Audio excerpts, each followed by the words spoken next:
I want to get back to the Middle East crisis now, and the war in Gaza has been raised by the two most powerful men in the world. As I showed you earlier, US President Joe Biden met face-to-face with China's President Xi Jinping at the APEC meeting in San Francisco, where they confirmed Israel's war on Hamas was discussed. Meanwhile, in Gaza, attention focused on the major Al-Shifa hospital, initially surrounded by Israeli troops and now seized by soldiers going room to room, sparking outrage from Hamas supporters and critics of Israel.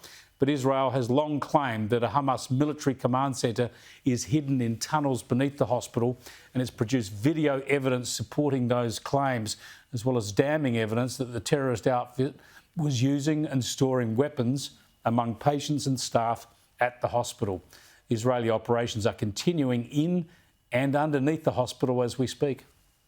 IDF forces are carrying out a precise and targeted operation against Hamas in a specified area in the Shifa hospital.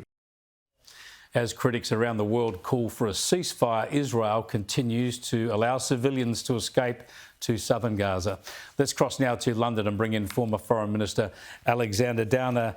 Alexander, you would have been following these events in the Middle East very closely. Just how important do you sense that the Al-Shifa hospital and whatever is underneath it are going to be in this conflict? Well, the Israelis have no choice but to chase down Hamas wherever they may be. And Hamas have deliberately been using schools and hospitals, childcare centres and so on for cover for their operations. And this has been well known for quite some years, by the way. So the Israelis are doing the right thing to go into the hospital to show us the evidence, which they've duly done, and you can see on the TV right now. Obviously to protect civilians and the integrity of the hospital as best they can. But, you know, the people who are to blame for all of this are Hamas. They don't care about human life.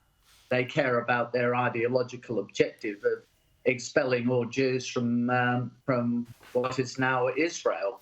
So the Israelis have no choice but to do what they're doing, because they have to defeat Hamas. Now, you were recently in Australia, so you know how the debate is going here. We'll get to that in a moment. But we've had Francesca Albanese, a UN Special Rapporteur in Australia. She's been doing a fair bit of media, controversial really, as typically for the UN, very pro-Palestinian, anti-Israel stance from her. I just want to show you this clip from last night's The Project on Channel 10. The response was to be given in terms of law enforcement, because Gaza is occupied and it's under belligerent occupation. So Israel has powers to enforce the law and to pursue all security measures that are deemed necessary, considering that this is occupied territory.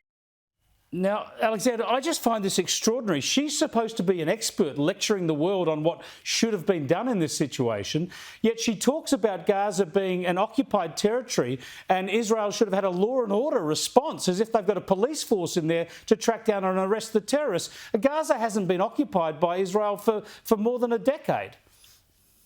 No, the Israelis withdrew from Gaza in 2005, actually, and it's ever since then. And by the way, the UN was calling for the Israelis to withdraw. Exactly. There was a UN resolution. The Israelis did withdraw.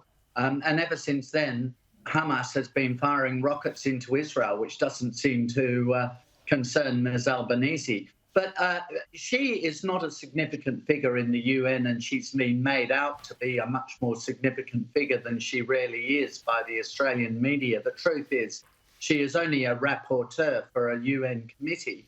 But having said that, I think she is doing the reputation of the UN huge damage. And she needs to reflect on the damage that she's doing to the reputation of the UN. I mean, the Secretary General himself has been very partisan and anti-Israeli in many of the comments that he has made. But this woman, Albanese, no relation, comes to Australia and I think has exacerbated the problem of the reputation with the UN. And the trouble with that is the UN has really ended up to be a non-player in all of this. I mean, the UN is supposed to bring peace.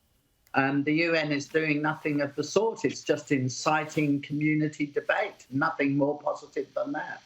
Speaking of that other Albanese, our Prime Minister is in San Francisco at the moment for APEC, where President Biden and Xi Jinping met earlier today, our time. Have a look at some of this. We have to ensure that competition does not veer into conflict. And we also have to manage it responsibly. For two large countries like China and the United States, turning their back on each other is not an option. It is unrealistic for one side to remodel the other, and conflict and confrontation has unbearable consequences for both sides. Yeah, obviously that's the public part of the meeting, but a good thing that they had a couple of hours face to face. What do you think would have been the central issue for them?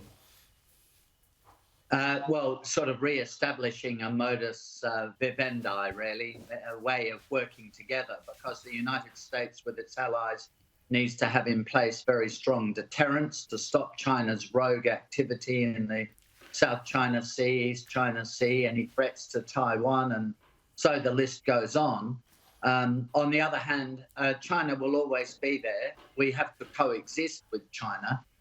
So that means making sure that there is constructive engagement as best there can be, and effective deterrence as well.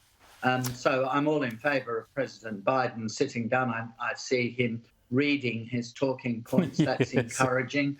I mean, most leaders it's better are when he talk off the cuff. Yes, but it's better if he doesn't. Yeah, I think that might be right. It's a relief to see him reading the talking points, and the talking points make perfect sense. Exactly. Thanks for joining us, Alexander Downer. That is a very realistic summary of how Joe Biden needs to conduct his diplomacy.